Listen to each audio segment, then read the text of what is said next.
Tuhan bersamamu. Dan bersama rohmu. Inilah Injil suci menurut Lukas.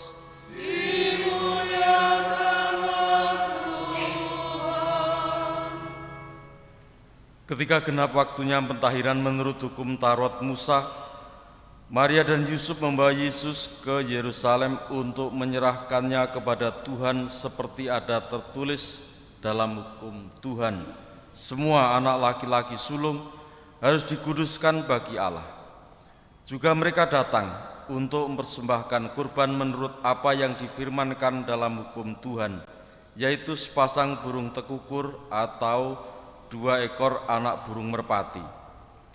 Waktu itu adalah di Yerusalem seorang bernama Simeon. Ia seorang yang benar dan saleh hidupnya, yang menantikan penghiburan bagi Israel. Roh Kudus ada di atasnya dan kepadanya telah dinyatakan oleh Roh Kudus bahwa ia tidak akan mati sebelum melihat Mesias, yaitu Dia yang diurapi Tuhan. Atas dorongan Roh Kudus, Simeon datang ke Bait Allah. Ketika Yesus, anak itu, dibawa masuk oleh orang tuanya untuk melakukan kepadanya apa yang ditentukan hukum Taurat, Simeon menyambut anak itu dan menatangnya sambil memuji Allah. Katanya, "Sekarang Tuhan, biarkanlah hamba-Mu ini pergi dalam damai sejahtera sesuai dengan firman-Mu, sebab mataku telah melihat keselamatan yang daripada-Mu, yang telah Engkau sediakan di hadapan segala bangsa, yaitu terang yang menjadi penyataan bagi bangsa-bangsa lain, yang menjadi kemuliaan bagi umat-Mu Israel." Yusuf dan Maria amat heran akan segala sesuatu yang dikatakan tentang anak itu. Lalu Simeon memberkati mereka dan berkata kepada Maria, ibu anak itu, Sesungguhnya anak ini ditentukan untuk menjatuhkan atau membangkitkan banyak orang dari Israel, dan untuk menjadi suatu tanda yang menimbulkan perbantahan. Dan suatu pedang akan menembus jiwamu sendiri supaya menjadi nyata pikiran hati banyak orang. Ada juga di situ seorang nabi perempuan, anak Fanuel dari suku Aser, namanya Hana. Ia sudah sangat lanjut usianya. Sesudah menikah, ia hidup 7 tahun bersama suaminya, dan sekarang ia sudah janda berumur 84 tahun. Ia tidak pernah meninggalkan bait Allah, dan siang malam beribadah dengan berpuasa dan berdoa.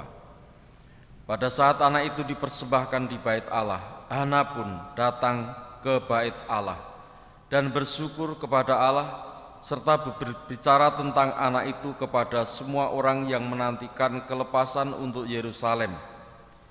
Setelah menyelesaikan semua yang harus dilakukan menurut hukum Tuhan, kembalilah Maria dan Yusuf serta anak itu ke kota kediamannya, yaitu Nazaret di Galilea. Anak itu bertambah besar dan menjadi kuat, penuh hikmat, dan kasih karunia Allah ada padanya. Demikianlah sabda Tuhan. Terpujilah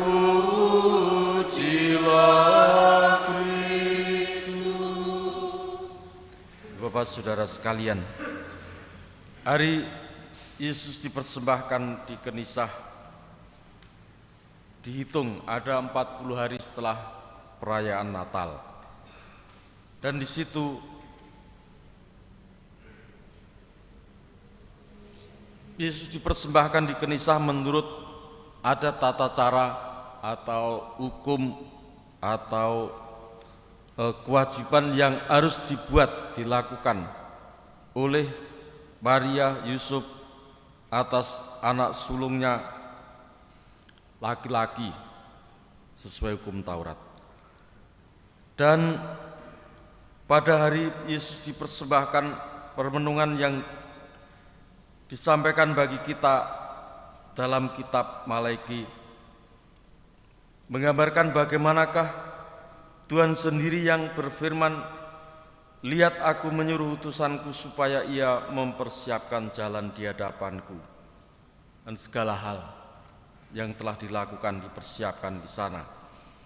Dan digambarkan bagaimanakah utusan itu mempersiapkan bangsa manusia sebagaimana orang yang memurnikan emas atau perak dengan meleburnya supaya didapatkan emas atau perak yang murni.